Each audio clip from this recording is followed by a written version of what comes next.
Ladies and gentlemen, the origins of the environmental movement as we see it began back in 1968 when the Club of Rome was formed.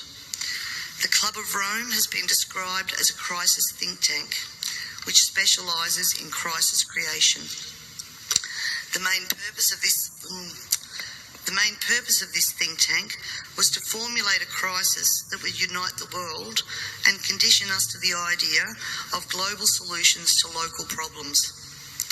In a document called The First Global Revolution, authored by Alexander King and Bertrand Schneider, on pages 104 and 105, it stated, "In searching for a new enemy to unite us, we came up with the idea that pollution, the threat of global warming, water shortages, famine and the like would fit the bill. All these dangers, of course, will be caused by human intervention that will require a global response." That's the origin of global warming, ladies and gentlemen. In 1975, Australia agreed to bring in a new economic order via the Lima Declaration on the Second Conference of the United Nations Industrial Development Organisation.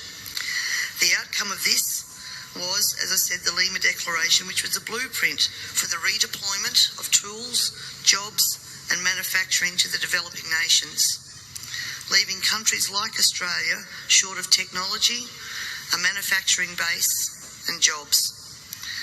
Blind Freddie can now see what the outcome of that has been for our country, with their unworkable trade and tariffs agreements hand in hand with this that have followed as a matter of course. This is now a reality, with around 90% of our agriculture and manufacturing just gone. Australia signed the Lima Declaration and hundreds of others with the support of all major political players: Whitlam, Fraser, Hawke, Keating, Hewson, Howard, Rudd, the Democrats, the Greens and even the Nationals. It has been put to me that all of these treaties were the foundation for the rollout of Agenda 21, and it seems that Australia has been moved around the global chessboard and our so-called leaders were either complicit or naive to the long-term consequences. And now we're almost at checkmate.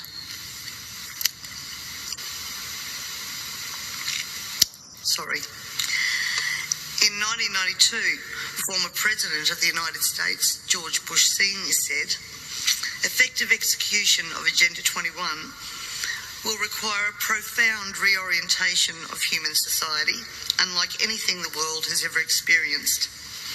A major shift in the priorities of both governments and individuals, and an unprecedented redeployment of human and financial resources. This shift will demand that a concern for the environmental consequences of every human action will be integrated into individual and collective decision-making at every level."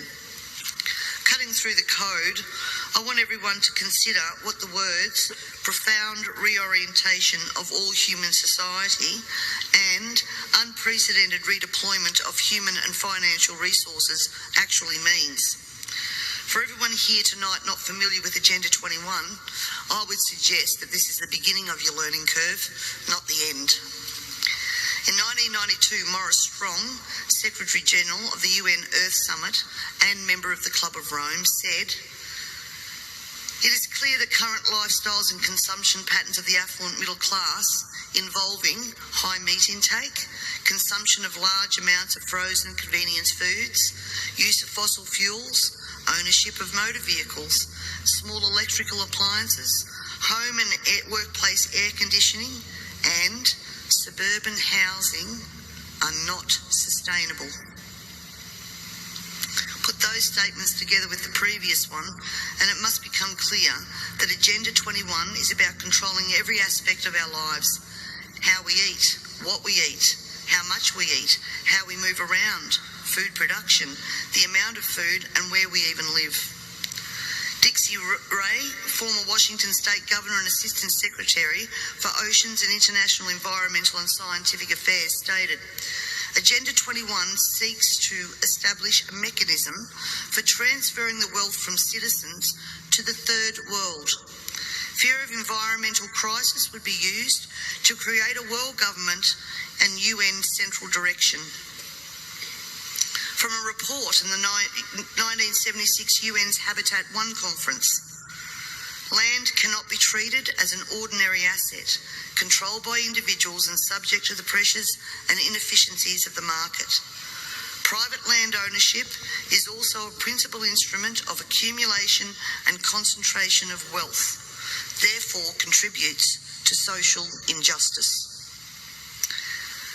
In other words, ladies and gentlemen, if you work hard and you exercise good financial management and invest in property, you are contributing to social injustice. In a report from the President's Council on Sustainable Development, we need a new collaborative decision process that leads to better decisions, more rapid change, and more sensible use of human, natural and financial resources in achieving our goals. And at the same time, Harvey Reuven, Vice Chair of the Wildlands Project, says individual rights will have to take a back seat to the collective. J. Gary Lawrence, advisor to President Clinton's Council on Sustainable Development, participating in a UN advocated planning process would very likely bring out many of the conspiracy fixated groups and individuals in our society, and here we are. This segment of our society who fear one world government and UN invasion, through which our individual freedoms will be stripped away, would actively work to defeat any elected official who joined the conspiracy by undertaking Agenda 21. So we will call our process something else. We will call it comprehensive planning or growth management or smart growth. We ended up with sustainable development. The redeployment of human and financial resources has now become visible to us all via the cut to services and programs to assist the sick, the young, the elderly, and of course the creation of another level of poverty now identified by the term the working poor. I was speaking to a person last week and he said to me, if Hitler was still around, he'd be sitting back thinking, I didn't need bullets for a global takeover. And he'd be right. We see daily cash grabbing via new taxes called levies, supposedly because we are cash strapped in this state, and at the same time see big project spending that does not fit with the message that we're in financial crisis. But we the people have to tighten our belt, while the government seems absolutely unaware and unconcerned of the amount of debt that it is accumulating. This in turn means that taxes, levies, fines and other penalties increase, as well as the cost of living rising exponentially, and the ordinary citizen's ability to exist well is compromised with almost every law that we pass. We're constantly paying for so-called services that we don't receive. This is wealth redistribution at the grassroots level, redeployment of financial resources, ensuring only hardship for the citizens who just really want to get on with their lives. The Parliament has also ventured into the rights of people to own and retain their property and manage it without government interference. In particular, the laws around, as Peter said, water allocation, natural resource management, the Native Vegetation Act, Development and Planning Act, which are all equally toxic to our food producers as they are to our long-term security, we city dwellers. Everyone needs to remember we all pay a natural resource management levy on our tax rates. So this is not just going to affect the food producers.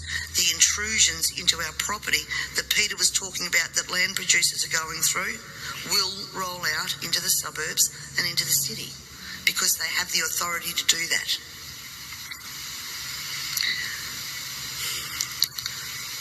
We all have already fiddled in Parliament with land titles of people in rural areas, and I'm talking about the Barossa and McLaren Vale legislation that passed, and the buzzwords used to justify that was heritage status.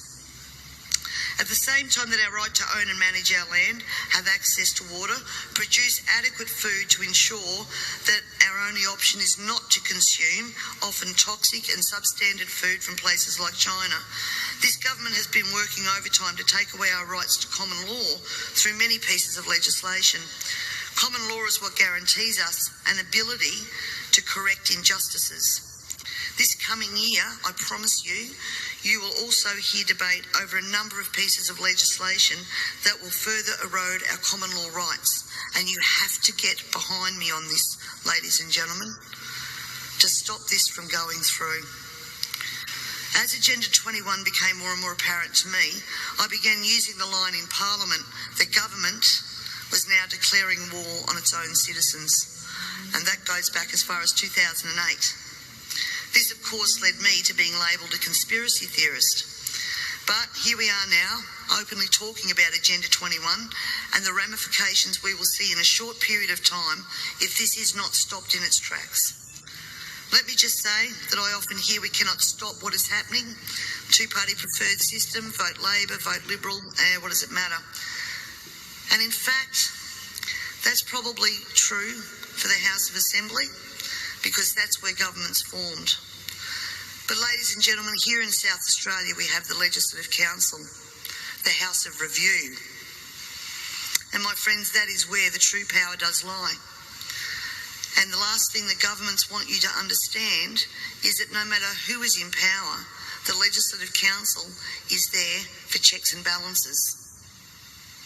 And when the Legislative Council isn't overly influenced by the major parties, legislation can be blocked.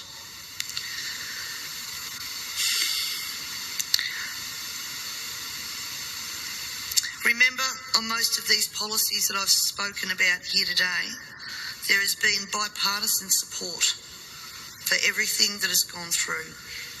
When the major parties join together, then the crossbenchers and minor parties, basically our vote is null and void.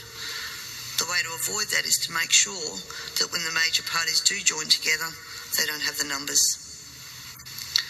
For way too long now, we the people have been asleep at the wheel, and it is time to wake up and participate in the democratic process. And to do that, you need to understand the parliamentary and political system that you are trying to rein in. In 1972, the Club of Rome published the alarmist Limits to Growth document, warning of worldwide overpopulation, the need for sustainable development. This was the beginning of the slow process of social engineering and programming people to accept that the planet is struggling to sustain life. On the 8th of October 1973, the New York Times reported a quote from Ted Turner, also Club of Rome. The social experiment in China under Chairman Mao's leadership is one of the most important and successful in human history. In 1987, Mikhail Gorbachev, also a member of Club of Rome, said, "We are moving toward a new world order, the world of communism, and we shall never turn off that road." He also quoted in 1996 Monetary and Economic Review on page 5, "The environmental crisis will be the international disaster that will unlock the new world order, one world government." In 1992 came the Earth Summit, which produced the document called the Earth Charter. This document was co-written by Maurice Strong, long-time globalist, elitist, member of Club of Rome, and Mikhail Gorbachev. Both Strong and Gorbachev stated that it was hoped that this document would be adopted as the new 10 Commandments, with environmentalism as the new one world religion. Out of this summit came Agenda 21. Ted Turner, who was also a member of the Club of Rome, was quoted as saying in 1996, "The total population of 250 to 300 million people is ideal. That means a reduction of 95% from present levels would be even more ideal." Anyone who abhors the China one-child policy is simply a dum-dum. In 1998, the Baltimore Sun reported on July the 7th, most of Ted Turner's first donation to the UN of $22 million went to programs that seek to stall population. Another goal of the depopulation process is that the upcoming generation will submit to sterilisation to save Mother Earth.